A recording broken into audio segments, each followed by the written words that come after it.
Tak, myślę, że to był mecz pucharowy taki, jak ma być, ze wszystkim, z bramkami, czerwona kartka, bramki, doliczony czas karny. My byliśmy tym szczęśliwszą drużyną w końcu, ale myślę, że do tego meczu weszliśmy dobrze, że maliśmy grę pod kontrolą, dominowaliśmy, myślę na piłkę, daliśmy bramkę. Ale tam sami sobie zrobiliśmy ten mecz trudniejszym niekoncentracją w tej pierwszej minucie drugiej połowy, jak dostali bramkę.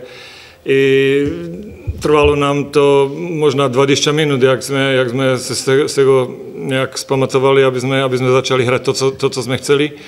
Potem doszła ta czerwona kartka, tam też nie graliśmy mądrze, jak musi drużyna grać i praktycznie do końca meczu, aj keď sme mali posiadanie piłki, ale to nič neznamená. Keď nie príde to nejaké dobré dośrodkowanie z boku, a to sa nám dzisiaj udalo bardzo málo, tak nemôže dať jednoducho bramkę. Takže v koncu decidovali karné i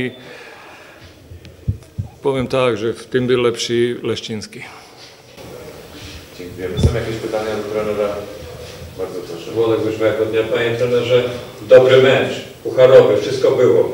Tylko był arbiter do dół. Ja przepraszam, ja tu nie jestem od tego, aby som gadal coś na arbitera. Ja myślę, że nie wiem, gdzie widział pan jego błędy, jak sam możemy dać przeciwko pytanie. Niech pan przeanalizuje, panie trenerze. Analizowaliśmy przednio. Nie wiem, co tam było. No, ja jeszcze tak, nie chcę, abyśmy to robili nejaké kontrowersje. Ja som nevidel. Ešte raz, tylko možno pan videl nejakú tú situáciu niekde tam, že si to analyzovali.